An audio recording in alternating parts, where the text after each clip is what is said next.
What did he do? He must have been a badass. The to me are so out of this world. Let me just give you a quick update on all the featured inmates. Hi, I'm Ziqing. Hi, I'm Anna. I'm one of the producers for Inside Maximum Security. Hi, I'm Ravin. I'm the Assistant Director for Media Relations at the Singapore Prison Service. So the main directive is to try and capture what makes Singapore prison unique. Take care of your parents, very important. Hands on your head! We had two key objectives for this documentary series. The first one was really to demystify what goes on behind prison walls. And we also hope to explain the rationale behind some of our prison processes. And secondly, we also hope to humanize the prison officers, prison staff, as well as the inmates. Very pissed off, very pissed off. When you have someone who has committed mistakes in the past, how do you put them in a system and change them for the better? To give some context, I'm part of a team who has produced like Inside Child Protection, Inside the Probation Service. They probably were confident enough to ask us to collaborate on this. We had about 22 volunteers who wanted to be part of the documentary. We pre-interviewed all these 22 inmates, checking how open are they in front of the camera. I also compare myself to those prostitutes. How comfortable are they sharing about their past? We also asked them, so why did you want to be part of this documentary? And I think a lot of them thought that recording their time inside would be a good way to remind themselves not to come back again. Morning, bro. Good morning. We facilitated filming over a 4-month period. So during each day of filming, the crew had to put their equipment through an X-ray scanner. Prohibited items include cash, coins, handphones. So imagine a huge pile of equipment. It's like going to the airport. One by one, pile it up again. 3 hours would be spent going through security checks. We have so many equipment, small parts could easily go missing. We need to be very aware and careful because inmates could have access to that. I was filming with Ziqing and Iskandar most of the time. Basically, if I was found guilty in the court of law, I'll be hanged by the neck. First of all, when I knew that he was faced with death penalty, I would think that, actually what did he do? He must have been a badass. Yes, of course. I'm a conscientious and meticulous person. You are a meticulous person? But after talking to him, actually he is no different from us. It's only at that point of time he just made a mistake that he didn't want to. He's very likable. He gels with his classmates. His teachers likes him. I wonder where you get those words from. From you lah. And he's very considerate.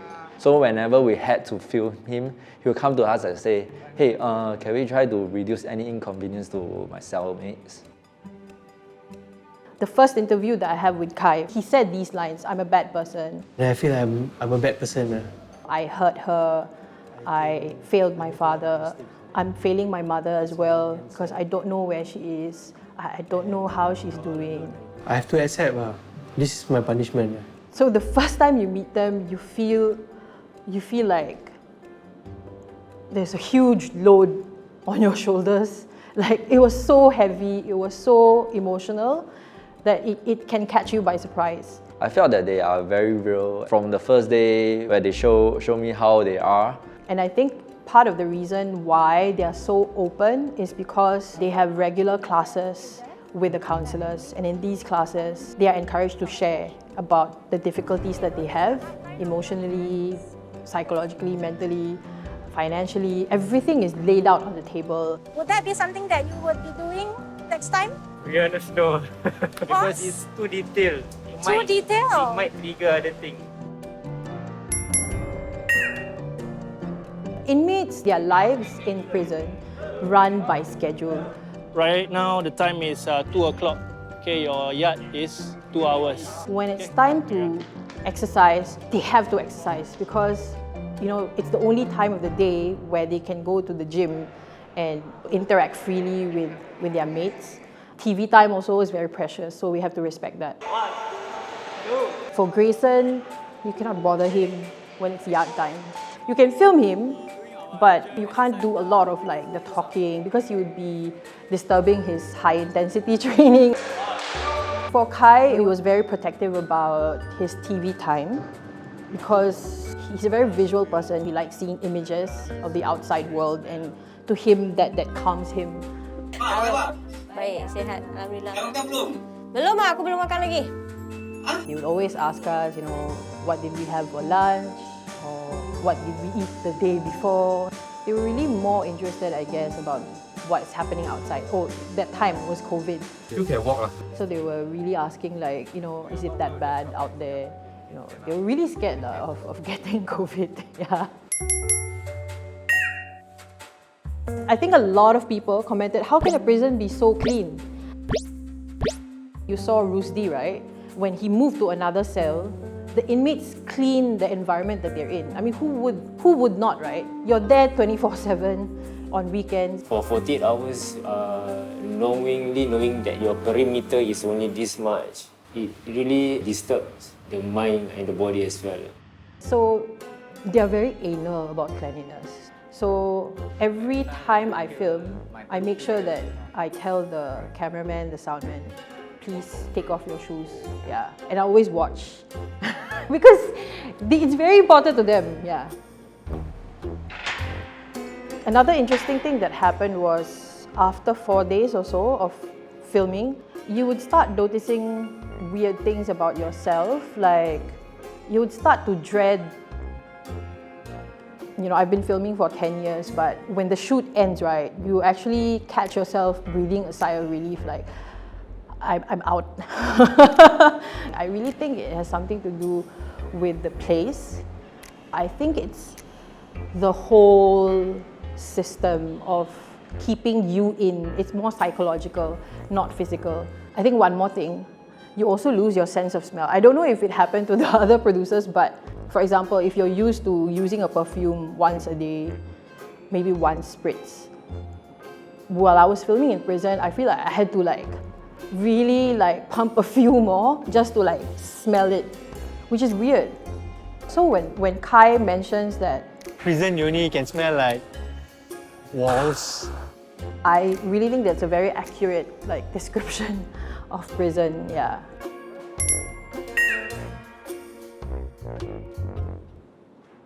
The snacks. The snacks to me are so out of this world. These items are very valuable. They can give this packet to another inmates in order to get something else from them. That's the interesting thing, the balance of what they are allowed to have and what they are not allowed to have. Because I cannot let you keep everything inside the cell. Okay? You take half, another half, you put back inside the plastic bag. We will keep in the office. I was surprised that actually they are out of their cells more than I thought. So during weekdays, they had so many rehabilitation programs. What do you see? What color is this? The other interesting thing was the level of psychological care given to them. I mean, for us, the outside world, we have to pay for therapy, and all that. But for them, they just need to request, Sergeant Newton, can I see Miss Rashida today, or maybe next week.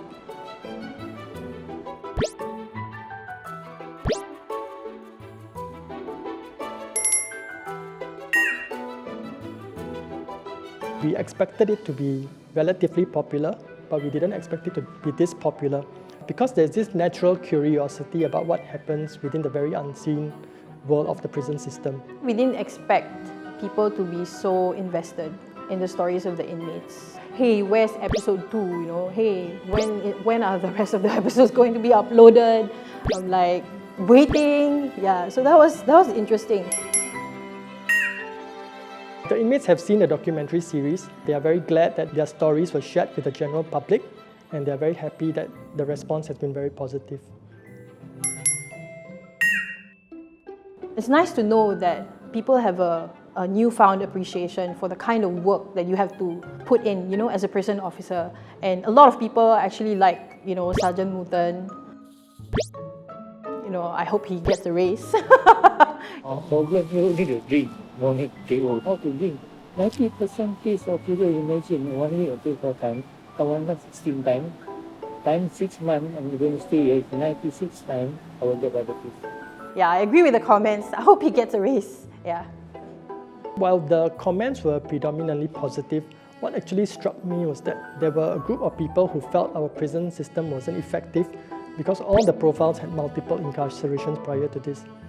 I would actually like to offer a differing perspective for this. If we understand desistance theory, offenders actually undergo many cycles of successes and failures before they eventually desist or lead a crime-free life. Okay, this time inside here, I lost my chance to be a good son. So I lost my mom. Then I think it's enough to actually stop me from taking drugs. So for some offenders, it may only take one incarceration event, but for others, it may take multiple attempts. But what we can be sure of is that each incarceration brings them a step closer towards a crime-free life as it helps them build their positive identity and pro-social thinking. Please read out the next comment. OEL, I really hope you all can give them better beds.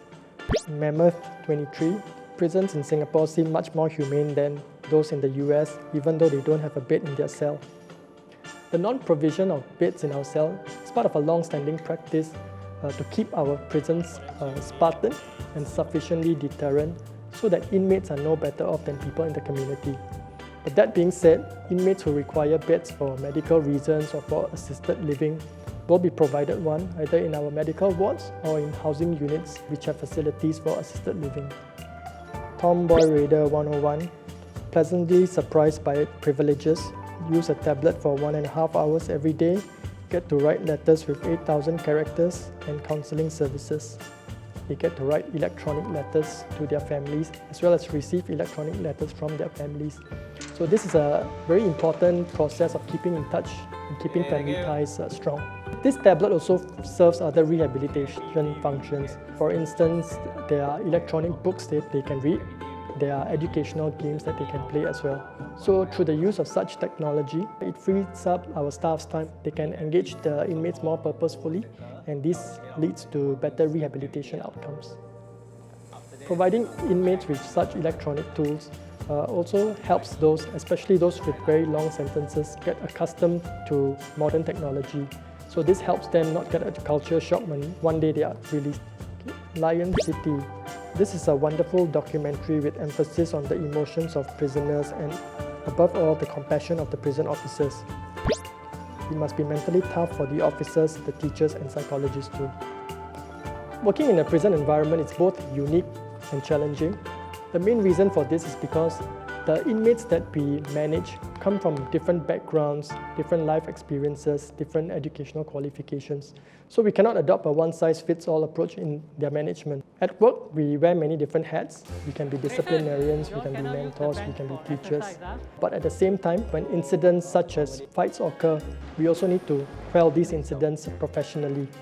Ultimately, all prison staff working in our prison system, be it prison officers, counsellors or teachers, we are all working towards one common goal, and that is to rehabilitate the inmates and to help them reintegrate successfully into society upon their release.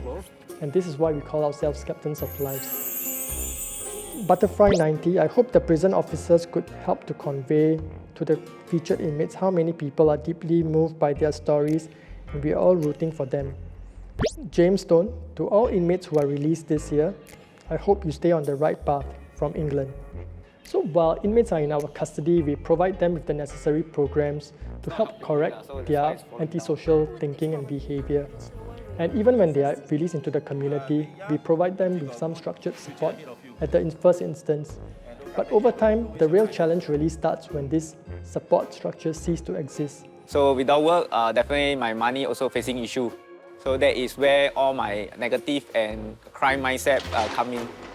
Thereafter, successful reintegration really depends on two key things. Firstly, the inmate's own resolve to change, else whatever programs or interventions done for them would be ineffective. And secondly, we really need the community to give them this second chance. So be it your neighbour, or if you're an employer, you're employing somebody, We would like to urge you to give them that chance to prove themselves. So let me just give you a quick update on what's happening with all the featured inmates. So for Grayson, he's currently waiting to be placed on a pre-release program, and thereafter he'll be serving the rest of his sentence in the community. And likewise for Boon King as well, he's also waiting to be transferred to the pre-release center, and he will be serving the rest of his sentence in the community. As for Kai, he's still working as a peer supporter and he's still doing well. Iskandar is currently pursuing his diploma program, and if he does well in that, he also has the option to extend it to the degree program after the diploma. For Ruski, we hope he's doing well in the community and he's still leading a crime-free life. We are also currently in talks with CNA to explore a follow-up series involving the inmates who were featured in the Inside Maximum Security series. Keep a lookout for it.